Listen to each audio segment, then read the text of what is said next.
we're going to find all the zeros, all, not just the real, but also the imaginary zeros of the polynomial function. And so let's see, what are the possibilities? Well, we have 16 here, so we're going to say 16 on top, so 16 is plus or minus 1, 2, they all get plus or minus 4. 4 goes with itself to make 16, 2 goes with 8, and 1 goes with 16. And on the bottom of each one of those, I have 1. So I have 1, 2, 3, 4, 5 times 2 is 10 possibilities. And I can significantly narrow it down by looking at the graph. Looks like negative 1 there. And this looks like positive 1. Now, I know I'm going to have 4 kinds, or four zeros of some kind. The question is, I guess there'll be 2 imaginary. Must be, huh? So let's see here.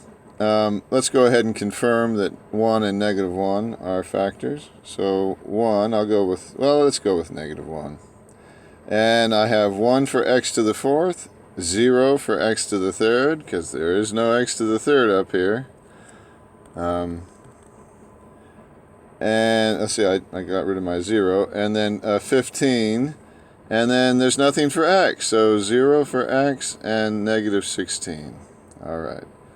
So what comes down? Well, the 1 comes down, times negative 1 is negative 1, plus 0 is negative 1, times negative 1 is positive 1. I get 16 times negative 1 is negative 16. Negative 16 and 0 is negative 16, times negative 1 is positive 16. I get 0. Yes, it turns out that negative 1 is a factor. And then let's see, I will use 1 with the leftovers, being 1, negative 1, 16, negative 16. Those are my leftovers. I'm going to use them. And what do we get? Well, the 1 comes down. I get 1. Now I get 0 when I add them together. I also get 0 when I multiply by 1. I get 16 when I add together. 1 times 16 is 16. There's my 0. Okay, so I know that I have x plus 1 and x minus 1, but what about the rest of this? This is x squared plus 16. Oh, if it were minus 16, I could factor that. X squared from the 1, 16 from the 16. There is no middle term. Okay. But I can't factor the sum of squares. So that's where my irrational comes into play.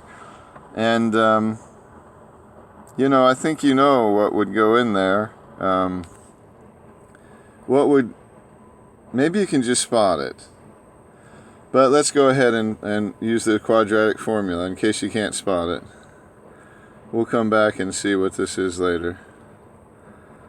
Okay, so we'll say x is equal to, minus b, but that's nothing. So I skip that part. Plus or minus the square root of 0, b squared, minus 4 times a times c. No surprise, it's a negative. And 2 times a on the bottom. Okay, so that's the negative 64 inside. We get plus or minus negative 64 over 2. So I'm going to say that's 8 over 2. And by the way, to take care of my negative, I'm going to put I. Remember that I is equal to the square root of negative 1. So if I ever have a negative, I can just say I. Well, and it's plus or minus, pardon me. So that's plus or minus 4. Why would I write it up there? 4i. Okay? So my root, the thing that x is equal to, is 4i. Okay? Plus or minus. So I can finish this now. Well, I found all the zeros, but let me just go ahead and finish. I'm going to have x minus 4i, and I'm going to have x plus 4i. Okay, both. So that's my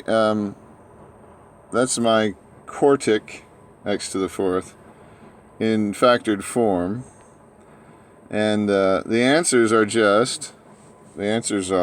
negative 1, 1. Those are my real zeros.